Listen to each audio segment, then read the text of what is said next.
Halo Sobat Tahu Data, sampai bertemu lagi kita di modul Deep Learning yang kedua ya. Jadi sebelumnya kita sudah membahas tentang pengenalan apa itu di Deep Learning, di DL01, bahkan di code-nya juga sudah ada model Deep Learning sederhana ya. Kita juga membahas bagaimana model network seperti neural network bekerja ya. Kita sudah membahas feed forward dan backward.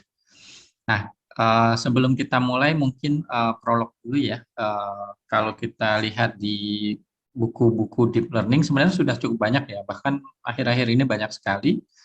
Tapi sebagian besar itu sangat teknis sekali atau sistematikanya kurang baik sedemikian sehingga banyak yang baru belajar deep learning itu agak kebingungan menjawab why-nya gitu. Jadi kenapa seperti ini, kenapa seperti itu tuh agak susah untuk mendapatkan informasinya di referensi yang ada saat ini.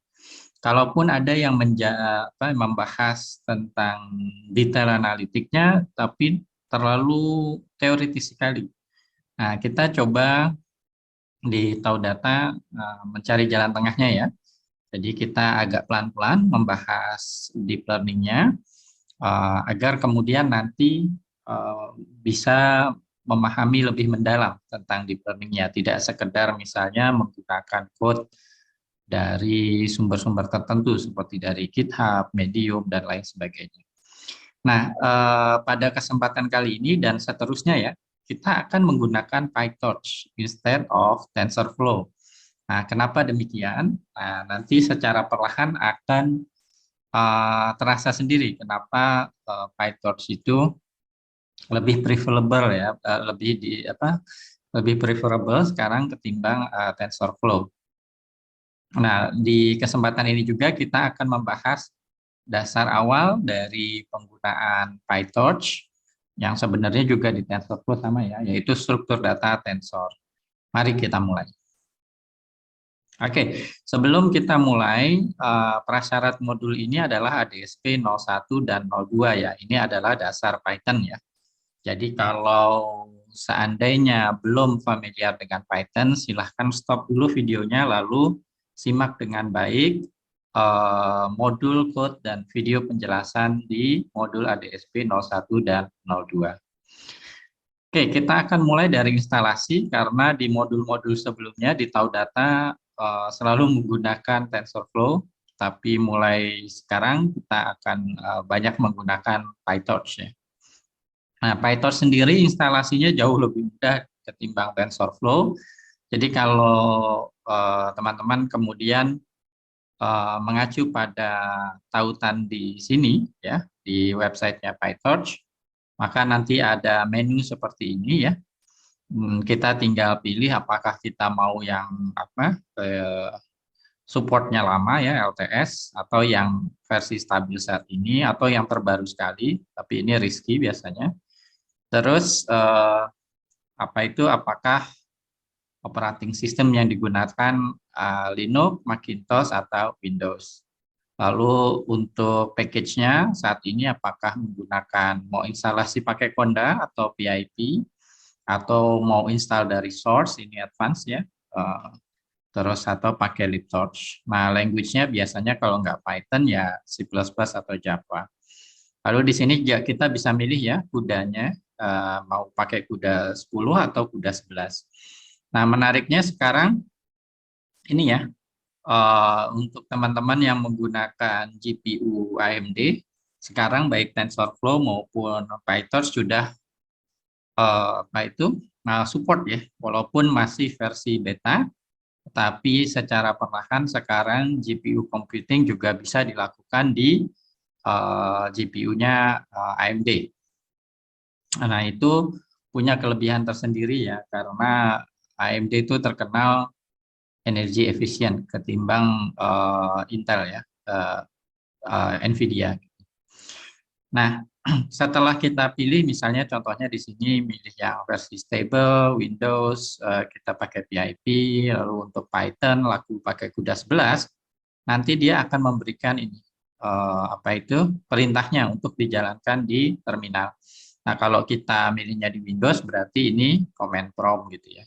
Dan ini kalau di Windows biasanya bukan PIP3 ya, tapi PIP aja gitu. Kalau di Linux biasanya PIP3 karena cukup banyak distribusi Linux yang base-nya masih Python 2 bukan Python 3, tapi Linux terkini sih udah Python 3 ya. Jadi kalau Windows sekali lagi tidak perlu PIP3 ya, biasanya PIP aja gitu. Nah, ini cukup besar ya package-nya. Kalau nggak salah lebih dari 1 GB. Jadi yakinkan apa itu punya kuota yang cukup, lalu koneksinya yang cukup cepat. Nah, kalau misalnya koneksinya lambat atau misalnya nggak cukup kuota, saran saya ya pakai aja Google Colab seperti itu. Nah, kalau kita lihat datanya ya, awalnya sih sebenarnya dari dunia akademis ya. Di dunia akademis itu penggunaan PyTorch ya, itu naik drastis, sedangkan yang TensorFlow itu menurun ya trennya penggunaannya. Kenapa? Karena untuk kita kustomisasi ya, untuk arsitektur dari si deep learning-nya itu jauh lebih mudah di PyTorch ketimbang di TensorFlow. Dan dia juga apa itu sintaksnya, terus bagaimana sih deep learning-nya dibuat di code-nya itu lebih enak di PyTorch ya. Nah, nanti kita akan sama-sama lihat. Dan juga banyak perusahaan besar yang sekarang beralih ke PyTorch, mulai dari Nvidia, Tesla, Microsoft, dan banyak perusahaan-perusahaan lain ya, Oculus, Uber itu sekarang ke PyTorch. Saat ini sendiri sebenarnya TensorFlow masih lebih populer ketimbang PyTorch. Tapi kalau kita lihat popularitasnya, kalau ini dari Google Search ya, itu semakin meningkat dan nggak lama lagi sepertinya akan melampaui TensorFlow. Jadi belajar PyTorch saat ini merupakan investasi yang cukup baik untuk kita lakukan. Baik, nah itu sekilas ya mengapa pakai PyTorch. Nanti akan lebih jelas ya di modul-modul tahu data lainnya, karena ketika kita mengaplikasikan deep learning pada permasalahan yang kompleks, nanti PyTorch akan jauh lebih memudahkan ketimbang TensorFlow. Nah, kita mulai dengan di sini kita load dulu modulnya. Jadi ini ada 2 modul Torch dan NumPy ya untuk modul DL02 ini. Terus biasanya tuh saya selalu seperti ini kebiasaan aja sih. Cek dulu gitu ya. NumPy dan PyTorch-nya version berapa. Nah, saya juga mulai membiasakan seperti ini nih, karena di modul-modul tahu data tuh yang sudah lama dibuatnya gitu ya. Kalau versinya berbeda terus ya teman-teman suka kok ini nggak jalan seperti yang di videonya gitu. Nah, itu kemungkinan besar karena versi modulnya tidak bersesuaian. Oleh karena itu di modul-modul tahu data sekarang akan dimulai saat ini akan memberikan informasi seperti ini dulu untuk memberitahu bahwa di video ini digunakan versi yang berapa gitu. Nah, ini di contoh ini juga jadi ini untuk ini ya melihat versi modul ya. Hampir semua modul sintaksnya sama seperti ini. Jadi nama modulnya yang di load, lalu titik, lalu underscore 2 kali, version underscore 2 kali seperti ini. Ini adalah sintaks kebanyakan modul di Python seperti ini untuk mengecek versinya. Nah, kemudian biasanya yang saya lakukan kalau terkait deep learning ya, baik TensorFlow maupun PyTorch, saya selalu ngecek apakah si PyTorch atau TensorFlow-nya itu bisa akses GPU enggak. Kalau kebetulan komputer kita memang memiliki GPU yang dedicated ya. Untuk teman-teman yang nggak familiar tentang hal tersebut, deep learning sangat membutuhkan ini ya, proses komputasi yang lebih besar, sehingga selain CPU biasanya juga menggunakan prosesor yang ada di GPU, grafik card. Nah, biasanya selama ini Nvidia, tapi juga seperti yang disampaikan tadi bisa juga dari AMD sekarang. Nah, cuma kadang-kadang instalasinya itu agak tricky gitu ya. Walaupun kita ada NVIDIA-nya, tapi bukan berarti langsung bisa ngakses tuh si PyTorch kita atau TensorFlow kita. Oleh karena itu perlu dicek dulu. Nah, untuk PyTorch sendiri cara ceknya cukup mudah ya. Nah, ini juga salah satunya ya. Ini lebih mudah ya. Tinggal torch.device ya. Lalu nanti apa itu kita akan lihat kalau terdeteksi nanti akan device-nya itu CUDA. Kalau enggak nanti device-nya itu CPU. Jadi kalau tidak terdeteksi ya sudah model deep learning-nya akan hanya menggunakan CPU saja. Jadi code-nya tetap jalan tapi most likely akan lebih lambat terutama pada deep learning yang kompleks. Nah, terus habis itu di print aja di sini. Nah, di sini seperti terlihat nih pakai NumPy 121, pakai PyTorch yang 111, CUDA 11. Lalu pakainya di sini terdeteksi ternyata di komputer saya ya, CUDA RTX 3060 yang versi laptop. Nah, yang ini nih ini untuk ngecek saat ini penggunaannya di memori berapa dan ini karena baru mulai ya.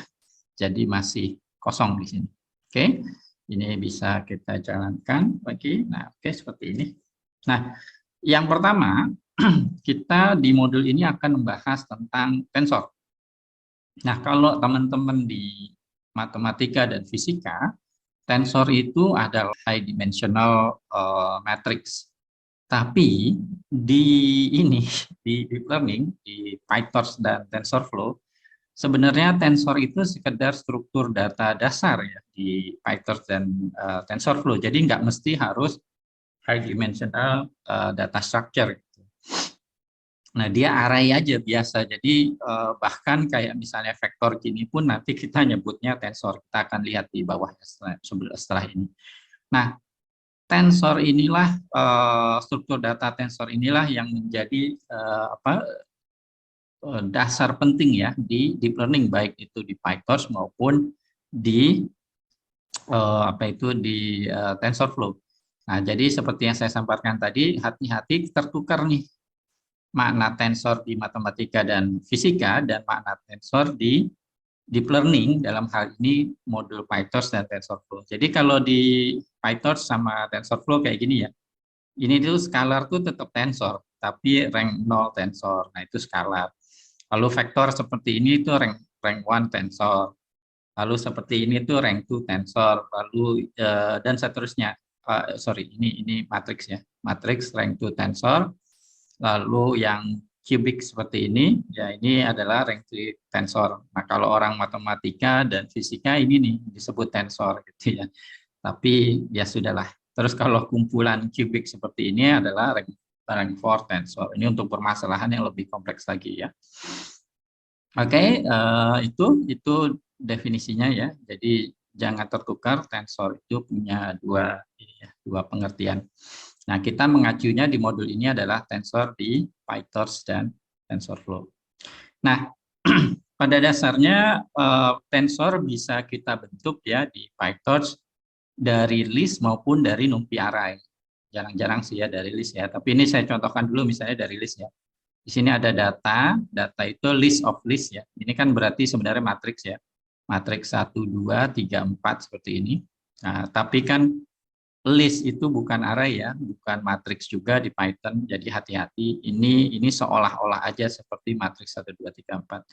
Nah, kita bisa membentuk tensor dari list ini dengan cara torch.tensor, lalu list kita.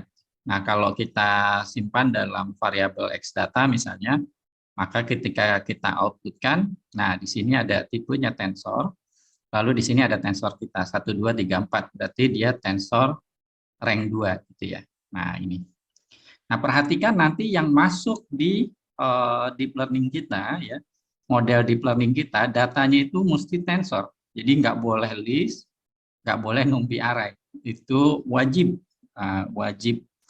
hukumnya wajib fardu ain wajib untuk selalu menggunakan tensor. Jadi makanya kita membahas tensor itu menjadi sangat penting sekali. Nah, tensor itu dia selalu ya, kalau di Python itu selalu variabel, fungsi dan lain sebagainya sebenarnya objek. Makanya perlu juga tuh belajar kemarin ADSP 04 ya, modul di Taudata, udah ada videonya juga, ada code-nya, mengenal sedikitlah minimal tentang Object Oriented Programming. Nah, jadi variabel tensor ini juga objek. Dia punya properti misalnya shape. Nah, dalam hal ini ukurannya 2x2 ya, jelas ya karena ini matriks gitu ya. Lalu tipenya. Nah, defaultnya kalau kita tidak berikan apa-apa, tipenya adalah long tensor. Nah, ini seperti double float ya. Double float itu kalau nggak salah kalau di PC biasa itu 64 ya. Kita lihat ke bawah nih ya. Nah, kita juga perlu hati-hati nih dengan tipenya ini ya. Nah, ini harus dipahami dengan baik. Nah, tipe tipe data di tensor nanti namanya D-type ya itu ya. Nah, ini T-type itu ada banyak ya, ada beberapa. Nah, di antaranya kita perlu memahami ini karena nanti ada permasalahan yang butuh presisi tinggi, ada permasalahan hardware tertentu yang nggak bisa double float misalnya, atau misalnya kita ingin menghindari overflow dan underflow dan lain sebagainya. Nah, di sini terlihat ada beberapa macam tipe tensor yang bisa kita pilih, mulai dari float 16, ya, presisinya agak kurang tapi biasanya paling cepat ya. Terus ada float 32 yang dasar, lalu ada double ya, seperti tadi double tensor, itu float 64. Tapi juga bisa unsigned integer ya, kalau kita butuh dia bilangan bulat yang tidak negatif, dia punyanya unsigned integer 8 di sini. Kayaknya yang unsigned integer 16 atau 32, saya lupa dia punya enggak ya, tapi nanti bisa dicek. Nah, perhatikan juga adalah ada yang versi CPU-nya, ada versi GPU-nya. Jadi nanti di deep learning, wabil khusus di PyTorch ini, kita spesify nih, kita mau taruh si tensornya ini di CPU atau di GPU. Nah, untuk teman-teman yang bingung, nah perlu membayangkan hal ini. Misalnya ini komputer kita ya, komputer kita.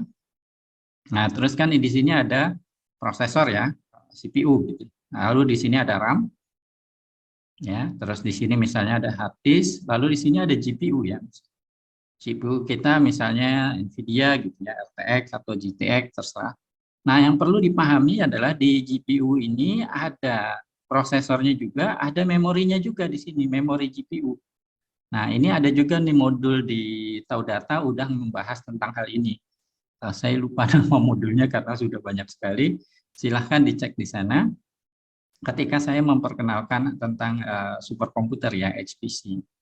Nah, jadi nanti ketika bikin tensor, kita bisa bikinnya tuh di RAM ini ya. Nah, di RAM ini dia nyebutnya yang CPU, tensor CPU. Nah, nanti bisa juga di sini, di memorinya si GPU. Terus apa bedanya? Ya, nanti kalau kita nyimpen variabelnya, tensornya di CPU, ya dia hanya bisa diolah oleh CPU. Jadi kalau misalnya kita ngompil modelnya, ngetrain modelnya di GPU, ya jadi error. Jadi kalau kita memang nanti mau pakai GPU, maka taruh tensornya juga di GPU, seperti itu. Jadi penting nih untuk memahami hal ini. Kita akan bahas itu nanti lebih detail di bawah ya. Oke.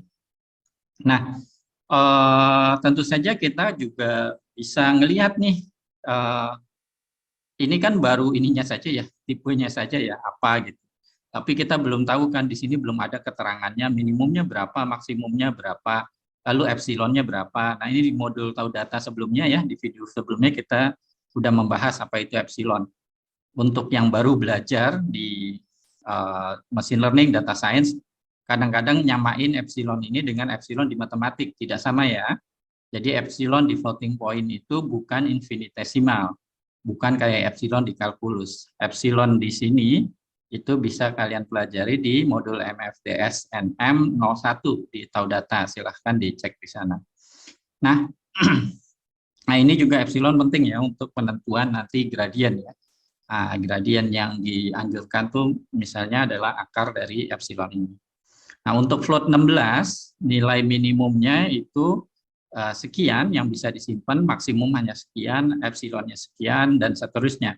Lalu ini yang epsilon di kalkulus tuh ini. Nah, epsilon di kalkulusnya itu di sini dinamakan tiny oleh si PyTorch. Jadi bilangan sebelum nol ya, yang menentukan berarti kalau lebih kecil dari ini berarti underflow, dianggapnya nol. Nah, kalau ini adalah batas overflow-nya. Kalau lebih dari ini nanti berarti none ya, atau infinity. Nah, seperti itu. Nah, kalau mau melihat misalnya batasnya yang lain, seperti tadi misalnya itu ya double tensor ya, berarti kan float 4 ya. Tinggal ganti aja di sini nih, float 4 lalu dijalankan. Nah, kalau pakai float 4 tentu saja presisinya lebih tinggi, minimumnya lebih jauh ya, maksimumnya juga ini 10 pangkat 308, epsilonnya juga lebih kecil, lalu untuk underflow-nya juga lebih kecil. Tapi tentu saja kalau kita pakai presisi lebih tinggi nanti lebih lambat ya. Jadi tergantung permasalahannya apakah kita benar-benar membutuhkan presisi yang lebih tinggi apa enggak. Beberapa permasalahan bahkan kalau pengalaman saya sendiri ada sampai yang float 128 aja nggak cukup ya untuk permasalahan yang sangat sensitif sekali. Dan juga tergantung hardware ya, nggak semua hardware kemudian support ini semua. Makanya saya nggak buat tabel nih di sini sengaja karena best practice-nya jangan ngelihat tabel ya. Kadang-kadang di setiap mesin itu beda-beda, jadi ngelihatnya di sini aja lewat fungsinya itu. Nah, hati-hati kemudian selalu ya di modul tahu data ADSP 01 ya, itu juga sudah dijelaskan. Hati-hati dengan juggling tipe data. Jadi kalau kita emang ingin bekerja di misalnya floating point 32, ya udah floating point 32 aja, dan kalau 16 semua aja. Dan hati-hati kalau menggunakan fungsi built-in di PyTorch-nya atau di TensorFlow juga sama sih. Nah, kita nganggapnya oh kita mau pakai floating point 16 tapi nanti ada fungsi yang dia fungsinya pakai floating point 32 ya nanti keluarnya tetap floating point 32 seperti itu. Jadi ini harus diperhatikan. Termasuk juga kalau ini sih masih gampang ya. Ini masih oke lah walaupun kita tetap harus pahami dengan baik juga. Tapi biasanya yang lebih rumit itu kalau kita punya permasalahan yang butuh arbitrary precision, presisi tinggi nih. Ini masalahnya adalah kalau kita pakai presisi tinggi di inputnya, nah fungsinya itu floating point 32. Jadi kalau di sini pakai 128 misalnya, maka keluarnya tetap 32. Akan ada loss precision di sini ya. Nah, tapi itu untuk permasalahan yang advance. Kita belum dulu nih di modul 02 kita belum bahas dulu. Nah, contohnya seperti apa nanti kita akan berikan di bawah ya. Nah, tadi tensor bisa dibentuk dari list ya. Tentu saja tensor juga bisa dibentuk dari NumPy array. Nah, contohnya di sini misalnya ada variabel NP array sama dengan numpy.array. Data sama seperti tadi ya, list di atas ya. Terus saya buat NumPy array. Nah, kemudian bisa tuh kita membuat tensor dari NumPy ya. Maka si XNP ini misalnya itu nanti kalau kita jalankan di sini, maka di sini ya langsung ada nih, dapat nih. Jadi tensor tipenya XNP dan dia the type-nya adalah default-nya integer 32 seperti ini. Nah, bila mana sih ini dari NumPy kayak gini? Ya banyak ya, biasanya kalau computer vision gitu ya. Dan beberapa modul jadi ngelempar dari modul lain gitu biasanya terus diimportnya dalam bentuk NumPy. Nggak hanya itu, kadang-kadang ada permasalahan yang kemudian begitu kompleksnya sehingga kita nggak cukup pakai Python doang, kadang-kadang kita gabungkan penggunaan MATLAB dan Python lalu diekspor dari MATLAB ke Python, biasanya .mat-nya itu ke importnya sebagai NumPy array. Itu contoh lainnya juga kayak gitu ya. Itu kalau udah bahas deep learning di level advance biasanya seperti itu. Nah, ini contoh membuat apa itu tensor dari NumPy. Nah, terlihat di sini ya, dia pakai integer 32. Nah, kemudian kita juga punya fungsi-fungsi built-in ya, seperti NumPy untuk membuat tensor-tensor dasar, misalnya yang 111 kayak gitu ya. Terus random kayak gitu ya. Tapi dia juga punya once-like. Once-like itu artinya bikin, kalau NumPy kan ada ya, np.once gitu ya. Lalu misalnya di sini ukurannya berapa, misalnya 2,3 gitu ya. Atau np.zeros gitu ya. lalu nanti berapa ininya ukurannya, misalnya 2 kali 3 kayak gini, kayak gitu, dan seterusnya. Nah, PyTorch sendiri juga punya kayak gitu. Dan karena nanti deep learning itu masalah ukuran tensor itu rumit ya, rumit ya, karena kan gini ya. Dan ini nanti kan jumlahnya neuronnya banyak sekali, ratusan, ribuan atau bahkan lebih gitu ya. Lalu struktur data tensor, ini kan tensornya nanti ngalir ke sini ya. Jadi tensor itu nanti mengalir ya. Jadi tensor itu nanti adalah data yang mengalir di sini di network ini. Jadi dia akan mengalir dari sini ke sini ke sini dari sini ke sini gitu ya. Atau kalau dia recurrent berarti ke sini lagi. Nah, ukuran dari tensornya itu kan kalau kita secara manual mengawasi ya kan susah gitu ya. Jadi kalau kita misalnya mau inisialisasi weight gitu ya misalnya ya. Weight di layer tertentu gitu. Nah, itu kan wah, ukuran tensornya berapa untuk inisialisasi weight ini?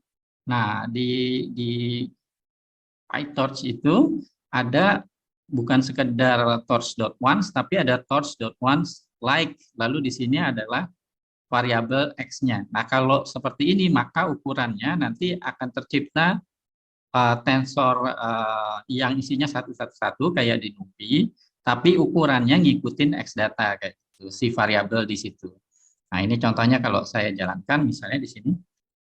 Nah, karena tadi si X data itu ukurannya 2 kali 2, maka once like di sini juga 2 kali 2. Dan ini 111 karena fungsinya fungsi once. Kayak gitu. Tentu saja dia juga bisa torch.once, terus dikasih ukurannya berapa gitu. Kayak NumPy juga bisa.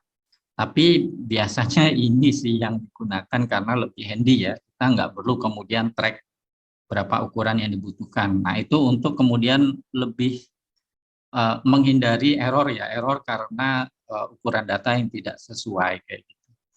Nah, terus kita tentu saja juga ini kan integer ya. Integer, makanya di sini integer 32 karena memang integer kita nge-define-nya tadi di atas integer. Nah, kita tentu saja bisa kemudian bilang, oh saya maunya tipenya apa kayak gitu. Misalnya di sini, oke, si X-nya ini kayak gini, tapi kita mau simpen di float gitu. Oh, ini saya random ya, contoh random. Tapi ukurannya di sini pakai like X data, jadi ukurannya sama kayak si X data di atas 2 kali 2. Nah, ini vektor random. Nah, randomnya random kalau kayak gini selalu ya, di semua modul, di Python, bahkan nggak hanya Python, Java, C, dan sebagainya, itu biasanya adalah uniform 01, selalu itu ya. Kalau mau kita rubah ke distribusi normal atau Poisson dan lain sebagainya, itu ada caranya sendiri. Dan di Taudata sudah ada modulnya ya. Cari aja modulnya itu PyRNG. Nah, itu ngebahas tentang hal tersebut. Oke. Tapi kalau di deep learning biasanya ini random tuh digunakan untuk inisialisasi weight awalnya. Dan biasanya itu adalah random uniform antara min 0,05 sampai 0,05 yang dasar ya, metode yang dasar banget itu ini untuk inisialisasi weight awal. Nah, terus seperti itu dan seperti tadi tentu saja kita juga kemudian lihat bentuknya, shape-nya ya dan tipenya. Nah, ini yang saya sampaikan tadi bahwa ketika kita membuat tensor, kita harus memperhatikan tensor kita tuh ada di mana gitu. Jadi kalau kita bikinnya ada di CPU, lalu deep learning-nya kita compile di GPU, ya nggak bisa. Ya, entah either nanti error atau dia tetap lambat karena pakai CPU. Jadi kalau kita mau jalankan di GPU, maka secara sangat penting untuk secara eksplisit kita tetapkan tuh tipenya sama device-nya. Oh, ini taruh di GPU gitu ya. Dalam hal ini di contoh saya misalnya CUDA. Terutama di input variabel nanti ya. Kalau di deep learning-nya biasanya sih otomatis ngikutin input variabelnya di network-nya ya. Nah, terus ini kalau kita nggak lakukan maka nanti nggak sukses tuh menjalankan deep learning-nya di GPU. Jadi ini suatu hal yang kelihatannya remeh, tapi kadang-kadang hal-hal remeh gini suka dilewatin gitu ya ketika pemula baru belajar. Jadi ketika error dia suka kebingungan sendiri. Kenapa ini error gitu ya? Karena belajarnya agak lompat-lompat gitu ya. Nah, di Taudata sengaja kita pelan-pelan aja ya. Nah, seperti itu. Nah, nanti di model deep learning atau neural network-nya ya, kita tuh bisa kayak gini nih. Nah, jadi misalnya modelnya itu nanti kita gunakan perintah ini untuk kemudian menjalankannya di mana di device-nya kayak gitu ya. Nah, begitu pula juga nanti ketika melakukan backpropagation-nya di deep learning maupun di neural network untuk memperbarui weight dari model kita. Nanti ada model ada fungsi grad function untuk menghitung gradient ya. Seperti modul yang sebelumnya ya, modul di tau data, modul terakhir sebelum modul ini adalah modul MFDS NM09 ya tentang pendahuluan otomasi. Nah, di situ sudah dibahas ya pentingnya gradient dari fungsi dalam mencari nilai optimal. Dalam hal ini di deep learning nanti adalah nilai optimal dari loss function yang ingin kita minimumkan seminimum mungkin seperti itu. Nah, contohnya seperti apa? Nah, ini tadi sebenarnya udah ya di atas ya. Nah, misalnya di sini kita tetapkan nih tipenya misalnya float, lalu device-nya di sini kuda tadi di atasnya, udah ya. Lalu kita lakukan kayak tadi lagi di sini, tapi yang ini biasa ya, kita nggak specify. Lalu saya print di sini. Lalu untuk sebagai pembanding sengaja di sini, yang ini kalau ditaruh di CPU gitu ya. Nah, yang ini kalau ditaruh di GPU. Jadi kita langsung specify di sini tipenya, ya terus mau taruh di mana gitu. Di sini jadi ada dua parameter tambahan ketika kita membuat variabel tensor. Jadi misalnya device-nya nanti GPU gitu ya, CUDA dalam hal ini. Nah, ini kalau kita jalankan ya. Oke, tunggu sebentar. Nah, seperti ini. Kenapa dia agak lama? Nah, enggak kan tadi ya agak lama ya. Karena nah ini juga yang perlu dipahami bagi yang baru pemula belajar tentang deep learning ya, terutama penggunaan GPU untuk deep learning. Jadi ini kan CPU kita ya. Terus ini misalnya RAM tadi ya, ini hard disk. Terus ini GPU kita misalnya. GPU itu gede. Nah, yang menghubungkan antara CPU terus hard disk gitu ya, RAM kayak gini ya. Ini namanya bus gitu ya. Makanya di komputer tuh kadang-kadang ada spesifikasi bus speed gitu. Jadi ini tuh kayak jalan rayanya. Nah, data tuh mengalir di sini, data mengalir di sini. Nah, ketika CPU ngirim ke RAM ya versus dia ke GPU tuh lebih lama. Ya, jadi memang biasanya dianjurkannya tuh memang di GPU itu itu suatu proses yang komputasinya besar, tapi jangan yang komunikasinya yang banyak. Jadi komunikasinya kalau bisa dibuat seminim mungkin, ya, tapi komputasinya yang besar. Kalau mau banyak ini ya read and write ke memori, yaitu CPU sebenarnya lebih baik daripada GPU kayak gitu. Nah, seperti itu. Nah, ini begitu kita specify dia device-nya sama dengan device, di mana nilai device ini adalah sama dengan ini, maka terlihat di sini bahwa tensor ini itu sekarang letaknya tidak lagi di RAM kita ya, tapi di RAM-nya si GPU, memorinya si GPU. Nah, variabel ini yang nanti bisa digunakan untuk deep learning yang dijalankan di GPU. Jadi kalau kita pakainya ini nggak bisa tuh, karena ya komputasinya di GPU, variabelnya di sini gitu. Sama aja kayak kakak saya pernah mesen nasi goreng, Mas nasi goreng pakai telur, tapi telurnya dipisah ya, pisahnya jangan jauh-jauh nanti nggak kemakan. Nah, kurang lebih sama lah seperti itu. Nah ini kan ada di RAM, maksudnya komputasinya di GPU kan nggak bisa gitu. Itu sama aja telurnya di piring yang lain dan di tukang-tukang yang lain, nasi goreng tadi analoginya. Nah, setelah itu tentu saja, nah ini juga tricky ya. Jadi misalnya kita sudah selesai nih melakukan proses di GPU gitu ya. Nah, seperti biasa kalau kita bicara apa itu deep learning ya, biasanya kita mengolah data tidak terstruktur, dan pada pengolahan data tidak terstruktur atau structure tersebut biasanya kita kepingin melakukan berbagai visualisasi. Nah, itu nggak mau tuh modul kayak Matplotlib, Seaborn, Plotly, make data yang ada di GPU. Maka biasanya kalau udah selesai nih hitung-hitungannya di GPU, ya dia ditransfer balik lagi ke CPU, baru kemudian misalnya kita visualisasi atau kita ekspor hasilnya atau melakukan hal-hal lain gitu ya. Maka kita juga perlu untuk mengenal istilah detach. Detach. Jadi kalau misalnya tadi X data ini adalah tensor yang ada di GPU, maka kita bisa kemudian balikin lagi gitu ya, balikin lagi nanti balik ke GPU. Nah ini di sini terlihat bahwa kalau kita mau misalnya balikin nih tensor mau kita rubah lagi ke NumPy gitu ya. Loh, kok tapi di sini error gitu ya. Nah, karena di sini masih di GPU, tapi mau dirubah ke NumPy. Nah, hal berikutnya yang wajib paham adalah NumPy itu hanya bisa buat variabel di RAM, tapi nggak bisa di GPU. Yang bisa di GPU itu tensor gitu. Nah, jadi ketika tensor yang tadi letaknya di GPU dirubah ke NumPy, nah kan ngertinya dia si komputer itu adalah akan ada di sini lagi tuh. Si data ini yang berupa NumPy, ya makanya dia error karena nggak bisa dong. Di sini nggak bisa bikin NumPy gitu. Oleh karena itu, kalau kita mau melakukan yang kayak tadi ya, ekspor untuk divisualisasi, pindahkan ke file dan lain sebagainya, kita ini dulu kita transfer dulu ke CPU. Nah, caranya gimana? Nah, caranya itu ini.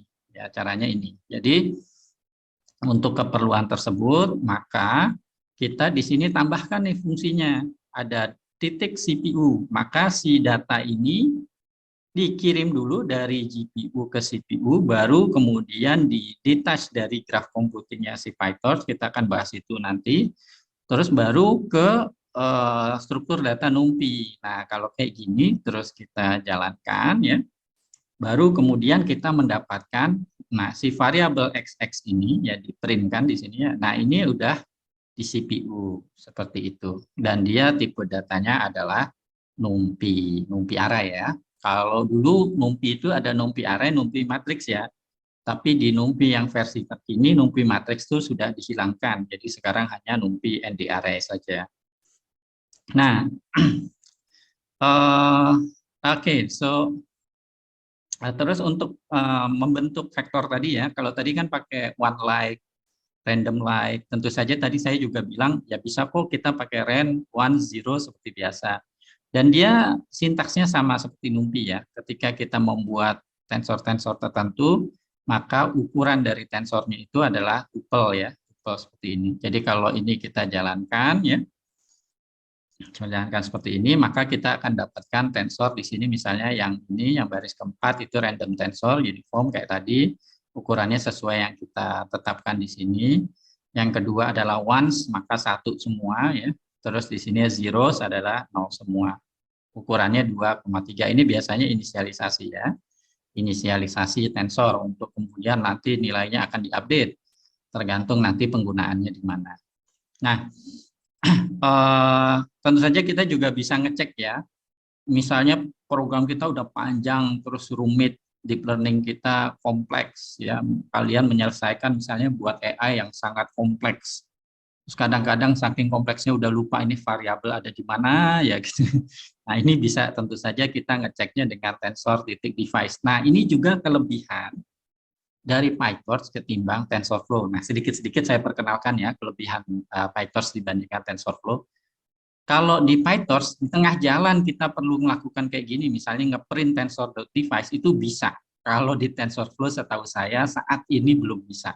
Seperti itu. Nanti akan lebih jelas ya di modul-modul tahu data yang lain. Jadi melakukan hal ini di tengah-tengah deep learning kita gitu ya, untuk ngecek gitu, ngeprint outputnya gitu, bener nggak sih? Atau biasanya kalau orang teman-teman programmer nyebutnya sanity check gitu, itu bisa di PyTorch, tapi di TensorFlow setahu saya wassalam nggak bisa.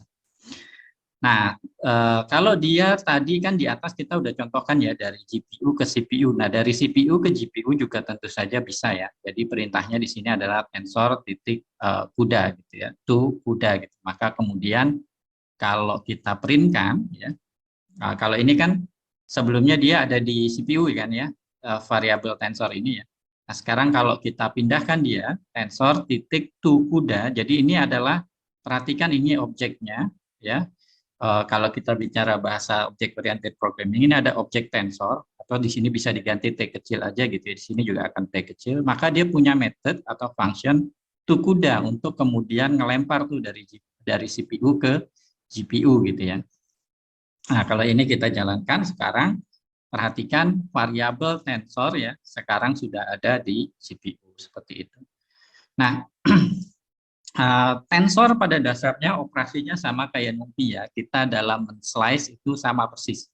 Kalau ada yang bingung ngelihat ini, berarti silahkan balik ke modul detail data ADSP01. Nah, ini cara nge-slice-nya juga sama kayak MATLAB ya. Jadi pakai titik dua gitu, artinya seterusnya. Kayak gini berarti adalah semua baris kolom satu. Kolom satu itu berarti kolom kedua. Nah, ini berarti baris kedua, baris satu, semua kolom kayak gitu. Terus di sini min satu artinya indeks terakhirnya gitu ya. Kayak gitu, dan seterusnya. Nah, ini kalau kita lakukan ya, seperti ini, maka si variabel tensor tadi yang di atas ya, nah itu jadi berubah nilainya, sorry sebentar, tensornya di sini adalah ones 4 kali 4, tapi di sini semua baris kolom kedua dijadikan 0, ya di sini 0 semua, nah, tapi terus kemudian baris kedua semua kolom dijadikan min 2 ini, ya makanya ini min 2. Terus di sini baris terakhir, kolom terakhir 99, makanya di sini jadi 99. Sisanya satu semua dari karena ini adalah ones. Gitu. Maka men-slicing yang merubah variabel itu semua sama ya, seperti NumPy. Jadi kalau sudah terbiasa dengan NumPy nggak akan ada masalah. Termasuk juga misalnya kalau kita mau konkatenasi ya.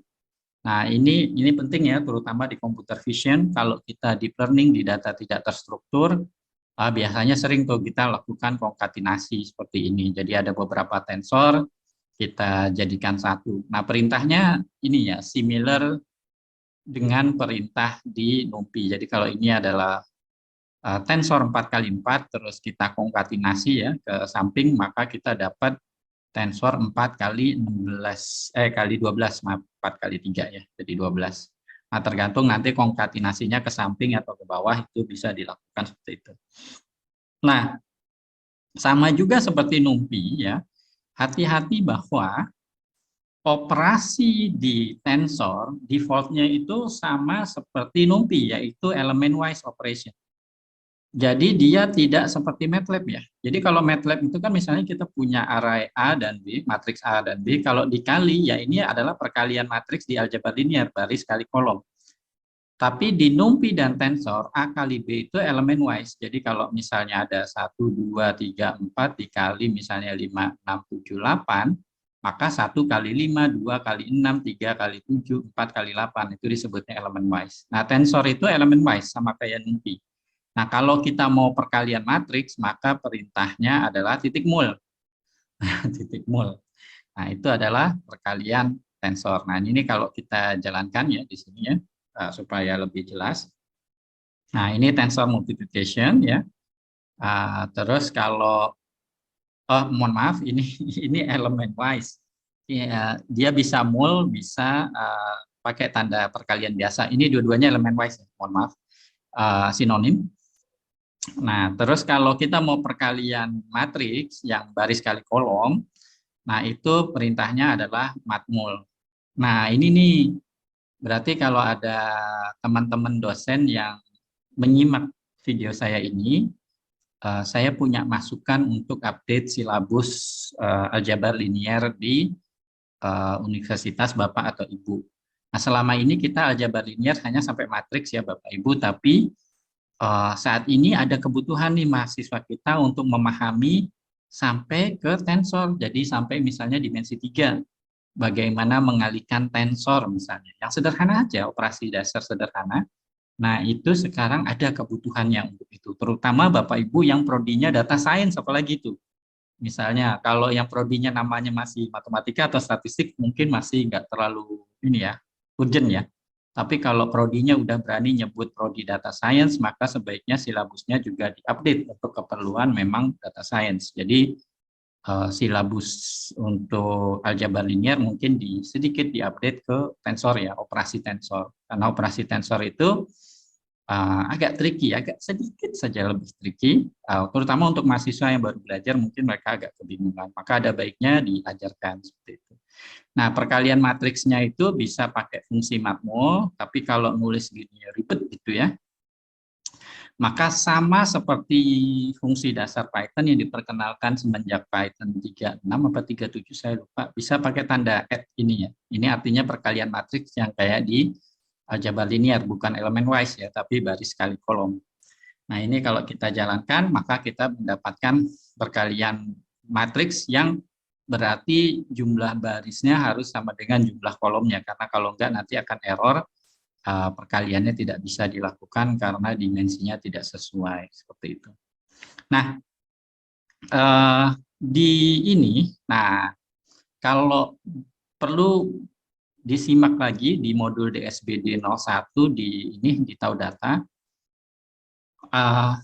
apa itu big data ya. Big data biasanya dimanfaatkan lewat AI. Jadi AI itu kayak engine-nya, big data itu kayak bensinnya gitu. Dan di AI sendiri di sini banyak yang digunakan adalah modelnya model deep learning gitu. Nah, salah satu tantangan di big data ini adalah bagaimana kemudian kita menggunakan memori yang efisien gitu ya. Nah, untuk penggunaan memori yang efisien di PyTorch ini ya, dia ada operasi underscore di sini. Nah, artinya dia adalah operasi in place. Nah, apa itu operasi in place? Ini operasi yang sangat bisa menghemat memori ya. Bagi teman-teman yang bingung in place itu apa, silahkan pelajari modul di Tahu Data EDA 01 dan EDA 02. Itulah mengapa di Tahu Data punya kurikulum tuh, belajarnya nggak boleh lompat-lompat. Jadi modul-modul sebelumnya harus dipelajari dulu. Nah, silakan dilihat lagi ya, ada operasi in place sudah dijelaskan di modul sebelumnya ini. Nah, di PyTorch juga bisa tuh. Nah, ini perlu nih untuk menekan penggunaan memori. Wabil khusus karena di GPU, memorinya jauh lebih kecil. Ya, misalnya RTX 360 saya itu memorinya hanya 6 GB ya. Sedangkan misalnya kalau RTX 360 ini yang versi laptop ya, yang versi PC kalau nggak salah 12 GB. Regardless biasanya jauh lebih terbatas dibandingkan yang ada di RAM gitu. Maka kita harus hati-hati benar terhadap penggunaan memori. Nah, operasi in place di PyTorch itu bukan kayak di apa itu Pandas ya. Kalau di Pandas itu kan jadi ini ya, jadi parameter in place sama dengan true gitu ya. Nah, ini penting banget nih parameter ini di Pandas di EDA. Nah, kalau di deep learning itu begini doang, pakai underscore ini. Nah, kalau dia pakai underscore ini ya, maka dia nggak bikin copy memori ya, sehingga penggunaan memori jadi lebih efisien. Jadi kalau pakai PyTorch kita harus hati-hati ke situ. Nah, jadi ini dia ditambah 5 di sini ya. Nah, tapi menambahkan 5-nya itu tanpa buat, jadi ini di memori GPU ya gitu ya. Misalnya tensornya ada di GPU, lalu di sini ada tensor ini variabel tensor. Nah, ketika tambah 5 gitu ya, dia nggak bikin lagi di sini tensor baru yang ini plus 5 gitu, enggak. Tapi dia in place di sini, di memori yang sama. Maka akan jauh lebih cepat dan penggunaan memori jadi lebih sedikit. Hal-hal kecil yang kayak gini nanti yang membedakan antara data scientist yang proficient sama data scientist yang hasil karbitan ya dari pelatihan yang seminggu jadi data scientist kayak gitu. Nah, itu hal-hal kecil kayak gini biasanya yang membedakan antara yang benar-benar capable sama enggak. Nah, terus ya, oh iya, sebelum saya lanjutkan lagi ya, ini kelihatannya remeh, tapi kalau kita udah bicara big data, dikali berapa elemen di tensor, dikali berapa neuron, berapa layer, maka penghematan memorinya itu besar sekali. It matters a lot. Oke, gitu ya. Nah, tadi sudah ini ya, sebenarnya ya, merubah lagi dari tensor ke NumPy. Gitu ya. Nah, terus oke, ini juga biasa ya. Terus penambahan 1, penambahan 5 tadi di atas, dan ini tetap Pythonic ya, perintahnya seperti itu.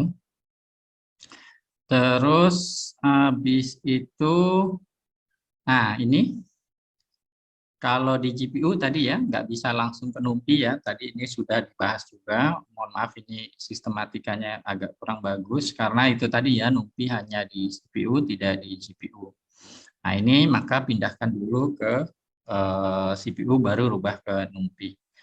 Oke, nah hal berikutnya yang perlu dipahami di dasar deep learning ini, terutama di struktur datanya adalah bahwa di PyTorch maupun TensorFlow dia kan punya fungsi-fungsi ya.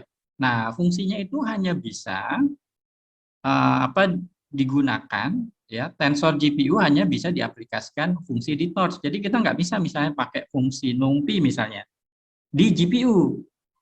Saya ulangi lagi kalimatnya ya, karena biasanya bagi pemula ini nanti suka bikin sakit kepala karena belajarnya lompat-lompat, dia bingung loh ini kok kenapa error gitu ya. Biasanya diantaranya adalah ada apa itu dia taruh tensor di GPU tapi terus dia operasikan pakai SciPy atau NumPy gitu. Nggak bisa ya, nggak bisa. Saya ulangi lagi nggak bisa. Nah, maksudnya apa? Supaya lebih jelas saya contohkan di sini. Ya, jadi misalnya di sini saya punya tensor ya, tensornya saya namakan T kecil. Dia adalah vektor ones ya. Saya taruh nih di GPU ya. Terus saya coba si tensor T ini saya cari nilai sinusnya ya. Kayak NumPy, fungsi NumPy ya. Perhatikan NumPy itu di CPU ya. Nah, nanti bisa apa enggak? Kalau bisa maka ini ke print, kalau enggak bisa ini yang ke print, try errornya. Nah, kemudian saya bandingkan dengan kalau kita sama-sama ngitung sin, tapi pakai fungsi PyTorch. Kalau bisa ini akan ke print, kalau enggak bisa ini yang akan muncul si print errornya gitu ya. Nah, kita lihat coba sekarang. Kita jalankan ini ya. Maka kita akan dapatkan yang pertama tuh error. Di sini tuh nggak bisa. Ini tuh outputnya yang ini. Kan convert kuda 0 to NumPy gitu kan ya. Nggak bisa. Karena tensornya adanya di GPU, tapi kita pakai fungsi NumPy. Nah, kalau kita taruh tensornya di GPU, maka pakailah fungsi-fungsi yang ada di PyTorch-nya. Misalnya kalau mau sinus ya torch.sinus, jangan np.sinus atau mat.sinus, nggak bisa. Error. Tapi kalau kita pakai fungsi torch-nya, T-nya ada di GPU, nggak ada masalah. Dia tetap bisa dapat sinus dari setiap elemen di tensornya, seperti itu. Dan perhatikan, tensornya tetap ada di GPU. Nah, mungkin teman-teman yang baru belajar terus nanya, Pak, gimana kalau ada fungsi yang ada di NumPy, nggak ada di PyTorch-nya, Pak? Nah, ini. Nah, itulah kemudian kita harus hati-hati sekali ya. Either kita define di kudanya ya, atau mau nggak mau ya kita transferan data dari GPU ke RAM mau nggak mau gitu ya. Kalau fungsinya sederhana di define aja di GPU. Tapi kalau misalnya nggak sederhana, adanya di suatu modul dan ribet fungsinya, ya udah mau nggak mau tuh terpaksa kita ada istilahnya itu apa itu tambahan ini ya komunikasi antara CPU sama RAM ini ada istilahnya itu apa ya bukan bottleneck kayak tambahan itulah ada istilahnya lagi cuma kebetulan saya lagi lupa apa itu gitu ya. Overhead ada overheadnya ya dari mentransfer dari CPU ke GPU. Nah seperti itu. Nah, begitu juga ini ya, sebaliknya ya. Sekarang kita coba, kita punya T itu sekarang adalah NumPy array ya, np.once. Terus coba kita pakai fungsi torch untuk menghitung nilai sinus dari si NumPy array ini. Sekarang kita coba seperti itu ya. Kita lihat apakah di sini berhasil. Nah, ternyata nggak bisa ya. Nah, maka dia bilang di sini, oh kalau mau pakai fungsi torch, ya harus tensor gitu, masuk di tensor, bukan NumPy array. Nah, ini dasar-dasar yang kelihatannya remeh ya. Tapi kalau kita udah nanti di learning yang kompleks, hal-hal kayak gini tuh harus sudah otomatis ya ngertinya. Jadi nanti kita jangan sampai dapat error di model deep learning kita karena hal-hal dasar seperti ini. Nah, tadi ini udah ya, ini adalah bagaimana kita mengakses si tensornya. Saya pikir udahlah, nggak perlu saya bahas lagi di sini udah tadi. Nah, termasuk juga kita bisa ngecek ya, apakah none atau tidak. Nah, ini tapi juga sama ya, Kalau kita ngecek NaN atau tidak, karena T-nya ini adalah tensor, maka kita nggak bisa pakai NP ISNAN ya. Termasuk juga modul Pandas juga kan punya tuh ya Panda ISNA ya. ISNA-nya Panda itu saya lebih suka sebenarnya daripada NumPy karena lebih luas di sana ya.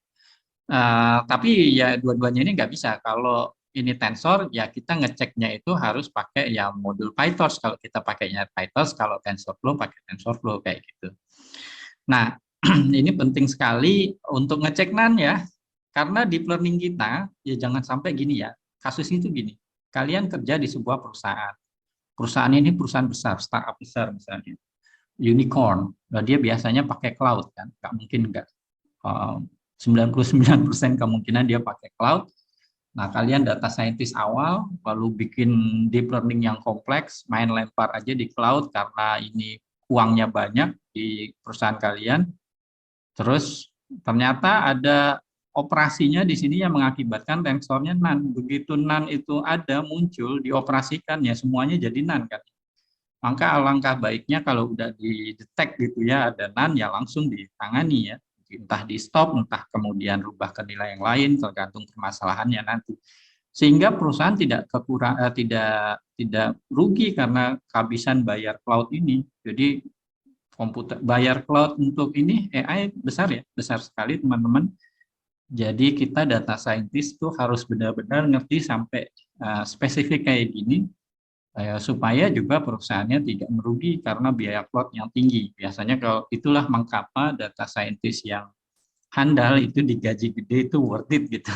Karena selain dia nanti bisa memberikan keuntungan yang besar bagi perusahaan, juga bisa menghindari kerugian yang besar seperti itu. Nah, tapi kalau kita misalnya sudah lempar ke CPU kayak gini, maka kita bisa ya kemudian ke fungsi NumPy kayak ini udah dibahas tadi di atas.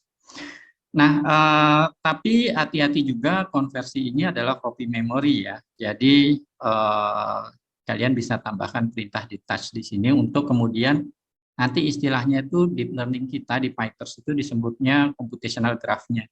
Jadi dengan perintah di touch itu kemudian dia sudah dikeluarkan dari computational graph-nya. Dan ini penting ya untuk menjaga si deep learning kita supaya nggak pakai memori yang terlalu besar. Nah, nanti di modul selanjutnya, di modul DL03 kita akan membahas tentang gradien ya. Jadi di sana akan lebih jelas tuh konsep di touch ini gitu ya. Jadi di sini saya hanya sekilas saja ya. Nah, nanti akan dibahas lebih detail lagi nanti di DL03. Nah, ini contohnya saja di sini ya. Kita di touch dari computational graph.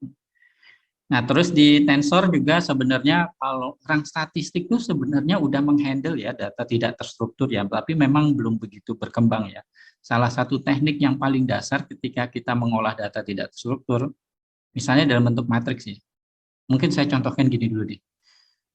Di machine learning ya, biasanya kita kalau data teks itu pakai virtual vector space model ya, VSM, di mana di sini adalah kata-katanya, kata 1, kata 2, dan seterusnya kata ke N. Lalu ini adalah dokumen atau status media sosial 1, saya nyebutnya dokumen aja ya, dokumen 2, dan seterusnya dokumen ke N besar. Lalu di sini misalnya nilai-nilainya ya, nilai-nilainya itu tergantung nanti pakai TF-IDF, TF saja, IDF saja, atau BM25, SPH04, atau banyak metode lainnya ya. Ada yang pakai proximity, ada yang enggak. Nah, ini misalnya TF-IDF lah yang banyak diketahui oleh teman-teman misalnya. Ini nilai-nilai. Nah, perhatikan di sini pada model machine learning biasa, bukan deep learning. Satu dokumen, satu data itu vektor. Nah, statistik dan machine learning biasa, SVM, random forest, dan lain sebagainya, itu domainnya adalah vektor. Sehingga nggak ada masalah nih, orang statistik dan orang machine learning biasa menghandle ini. Tapi nanti di deep learning, ya, satu kata itu adalah vektor. Jadi ini disebutnya word embedding. Word embedding, contohnya nanti adalah apa itu? Fast tag atau word to fact, word di yang Google punya itu ya. Fast text. Nah, ini setiap kata, misalnya K1 adalah vektor, K2 adalah vektor, dan seterusnya. Sehingga satu dokumen adalah matriks. Ketika kita ngolah beberapa dokumen, maka jadinya tensor. Dan kalau udah seperti ini struktur datanya, nggak bisa tuh pakai model-model di statistik dan mesin learning biasa gitu kan ya. Tapi sebenarnya bisa juga triknya sama orang statistik, caranya adalah datanya di flatten gitu. Ini kayaknya saya bahas di ADSP 02 ya. Nah, salah satu teknik paling dasar itu flatten. Jadi misalnya ini saya punya matriks 3 baris gini. Ya bisa aja kan saya rubah dari bentuk matriks biasa, caranya adalah yang baris keduanya ini saya taruh sampingnya lagi gitu. Yang baris ketiga saya taruh sampingnya lagi gitu ya. Nah, sehingga dapat datanya yang tadinya jadi dari matriks berubah jadi vektor. Nah, kemudian kan bisa pakai model-model di statistik. Sebenarnya orang statistik salah satunya mereka sudah melakukan hal ini, dan ini juga bisa dilakukan ya di sini. Di tensor kita kemudian bisa flatten, terus kita pindah ke NumPy misalnya, maka dia berubah jadi tadinya tensor, maka berubah jadi vektor. Nah, ini juga dilakukan ya pada model computer vision yang sederhana atau text mining yang sederhana. Di deep learning juga ada kayak gitu, seperti itu. Nah, makanya dari sini akhirnya teman-teman sudah ini ya, terutama bagi yang pemula akhirnya juga jadi enggak ya. Perhatikan kalau kita flatten kayak gini, enaknya adalah perubahan struktur data ini ya, itu tidak kehilangan informasi, jadi lossless. Lossless of information. Cuma kelemahannya nanti adalah panjang vektornya bisa beda-beda. Nah, makanya nanti di deep learning ada beberapa operasi untuk kemudian meyakinkan panjang vektornya sama. Nah, cuma saya nggak mau ke sana ya, ini masih DL02 ya, nanti ya pelan-pelan ya. Nah, seperti itu. Nah, terus, hal terakhir mungkin di modul DL02 ini yang mau saya sampaikan adalah biasakan ya, biasakan selalu mulai dari sekarang kita men-set seed ya, ini namanya seed di program-program kita. Karena nanti ada model-model deep learning saya menemukan tuh di paper-paper terkenal padahal. Ya kalau nggak ditetapkan, ternyata ada yang sensitif terhadap seed gitu. Jadi nilai seednya dirubah, maka nanti performa dari deep learning berubah jauh. Itu dinamakan model-model deep learning yang sensitif terhadap initial weights ya. Kalau di machine learning itu contohnya K-means ya, itu juga sensitif ya terhadap hal tersebut. Nah, di deep learning juga seperti itu, maka yakinkan di awal code kita tentukan seed-nya ya. Nah, kalau pengalaman saya set aja seed-nya 0. Karena ada tuh yang nanya juga, Pak, seed sebaiknya apa? 0 apa 420 atau apa 1 2 3 4 gitu. Pengalaman saya pribadi set aja 0. Terus nanti kalau kalian sudah selesai bikin AI-nya, yakinkan dia tidak sensitif terhadap random seed-nya dengan cara coba rubah seed-nya, lalu lihat performanya berubah jauh apa enggak. Itu namanya nanti sensitivity analisis. Nah, seperti itu. Ini hal terakhir yang mau saya sampaikan di modul DL02 ini. Oke, supaya nggak terlalu panjang ya, mungkin di modul DL02 itu kita sampai situ aja dulu. Jadi kita sudah mengenal nih struktur data tensor di PyTorch ya, mobil khusus pada walaupun pada dasarnya di TensorFlow juga kurang lebih sama ya. Nah, nanti di modul DL03 kita mulai bicara gradient. Nah, ini penting ya, sebelum nanti kita membuat model deep learning yang sederhana. Nah, dengan kita perlahan mempelajari deep learning ini, maka nanti kita bisa menjawab why-nya. Dan kalau kita sudah bisa menjawab why-nya, maka kita bisa membuat model-model AI yang lebih kompleks lagi untuk solve berbagai permasalahan di dunia nyata. Karena seorang data scientist pada dasarnya adalah seorang seorang problem solver. Oke, itu saja dulu untuk kesempatan kali ini. Sampai ketemu lagi di modul yang lain ya. Cheers.